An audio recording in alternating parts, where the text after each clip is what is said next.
That old rusty tackle box in your grandpa's garage. You probably think it's just full of tangled line, dull hooks, and maybe a few worthless bobbers.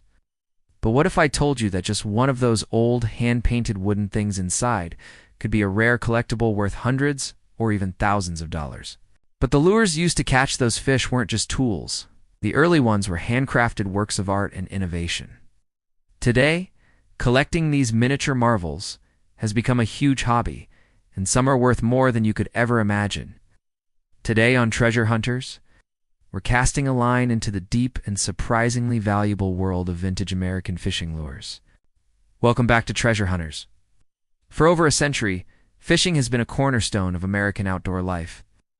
Heddon, creek chub, Pflueger, South Bend, and Shakespeare. A lure in a rare rainbow, shiner, or frog finish can be worth a fortune compared to its more common counterpart.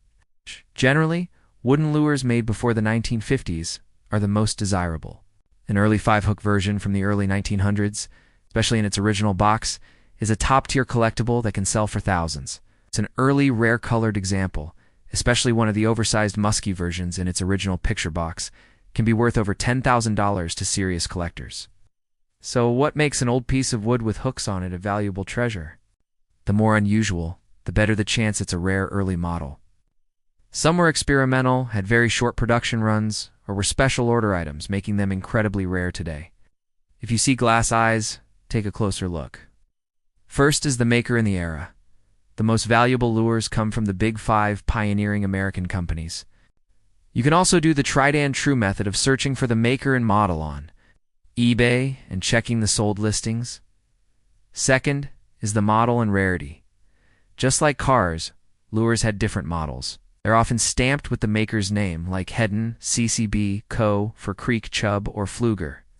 And tell us in the comments if you've ever gone fishing with an old wooden lure.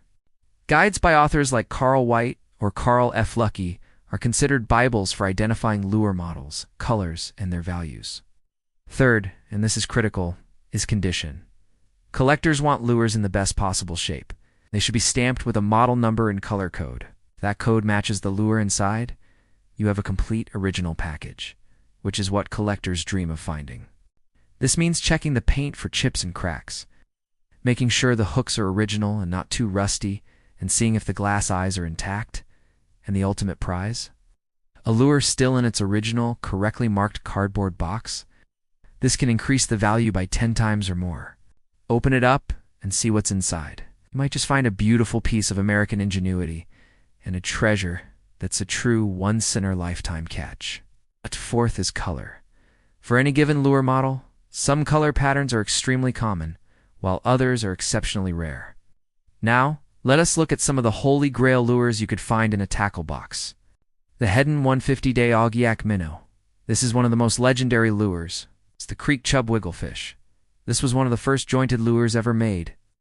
Any lure with glass eyes, as a general rule of thumb, lures with tiny glass eyes are older and more desirable than those with painted or plastic eyes. Early, unusual designs, lures with multiple propellers, strange shapes, or unique swimming mechanisms are always of interest. So how can you identify what you have and what it might be worth? First, look for markings. Carefully check the metal parts of the lure, like the diving lip or propellers.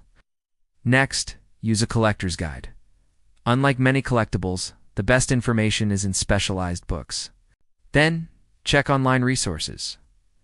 The National Fishing Lure Collectors Club has a great website and community. Don't forget the box. If you find a lure in an old cardboard box, check the end flaps.